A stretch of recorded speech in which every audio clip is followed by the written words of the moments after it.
अपने कमरे के एक कोने में बैठकर माइकल फैराडे तारों और मैग्नेट के साथ कुछ एक्सपेरिमेंट कर रहे थे।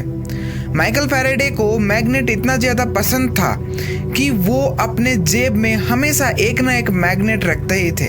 हमेशा उनके जेब में मैग्नेट और तारों का लूप होता ही होता था। एक्सपेरिमेंट करते करते उनको एक बहुत ही अजीब बात पता चली। एक ऐसी डिस्कवरी उन्होंने कर दी जिसने पूरी की पूरी दुनिया को एक बार घुमा कर रख दिया। एक ऐसी डिस्कवरी जिसने दुनिया को अंधकार से हटाया है। एक ऐसी डिस्कवरी जो ना होता तो आज ह्यूमन सिविलाइजेशन इतना आगे नहीं बढ़ पाता।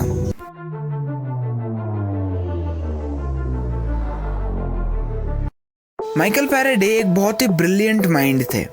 वो बुक स्टोर में काम करते थे और बुक स्टोर में काम करते करते उन्होंने इतनी ज़्यादा किताबें पढ़ ली थी कि उन्होंने फिजिक्स और केमिस्ट्री का एक बहुत ही अच्छा सा नॉलेज गेन कर लिया था। उन्होंने अपनी करियर की शुरुआत ही केमिस्ट्री के साथ की थी और बेंजीन रिंग जो आप केमिस्ट्री में पढ़ते हो वो उन्होंने ही डिस्कवर किया था। एक्चुअली माइकल फैराडे को एक बहुत ही इंटरेस्टिंग बात पता चली थी।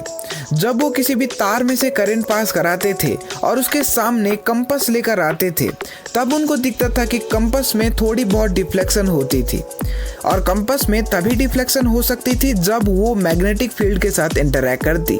तो इसका मतलब साफ साफ यही था कि करंट मैग्नेटिक फील्ड जनरेट करने के कैपेबल था। जब ये बात उनको पता चली तब उन्होंने सोचा कि क्या इसका उल्टा भी हो सकता है, क्या हम मैग्नेट की मदद से करंट जनरेट कर सकते हैं। तब उनके माइंड में आया एक खुराफाती आइडिया और उन्होंने सोचा कि मैग्नेट की मदद से क्यों ना हम करंट जनरेट कर दें। और उन्होंने एक्सपेरिमेंटल सेटअप भी करने शुरू कर दिए।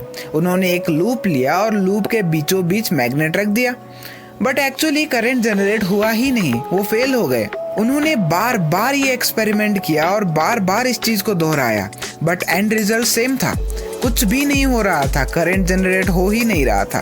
तब उन्होंने गुस्से में अपने मैग्नेट को फेंक दिया और फेंकते वक्त वो मैग्नेट लूप के अंदर से पास हुआ। जब लूप में से मैग्नेट पास हुआ तब उनको पता चला कि जो करंट डिटेक्टिंग मशीन थी, जिसे आज के डेट में हम गैल्वेनोमीटर कहते हैं, उसमें थोड़ा बहुत डिफ्लेक्शन आने लगा, जिसका मतलब साफ साफ यही था कि जब लूप में से मैग्नेट पास होता है तब करंट जनरेट हो रही थी।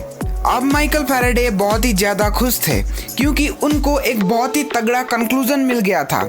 उन्होंने एक ऐसी डिस्कवरी कर दी थी जिसने पूरी की पूरी दुनिया को चेंज करने की क्षमता थी। अब माइकल फैराडे ने एक कंक्लूजन निकाला कि मैग्नेट भी करंट जनरेट करने के कैपेबल हो सकता है। एंड इस एक्सपेरिमेंट ने सच में दुनिया को चेंज कर दिया था क्योंकि मोटर्स, जनरेटर्स, डायनामो सब इसी प्रिंसिपल पे काम करते थे। एंड अल्टरनेटिंग करंट का कॉन्सेप्ट भी इसी प्रिंसिपल की वजह से आया है।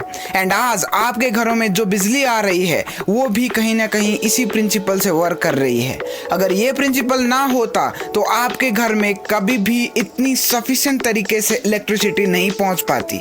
इसने सच में पूरी की पूरी दुनिया को अंधकार से हटाया है। एंड ह्यूमन सिविलाइजेशन जिसका नींव ही इलेक्ट्रिसिटी है, उसको भी ग्रो करने में माइकल फैराडे का बहुत ही बड़ा हाथ है।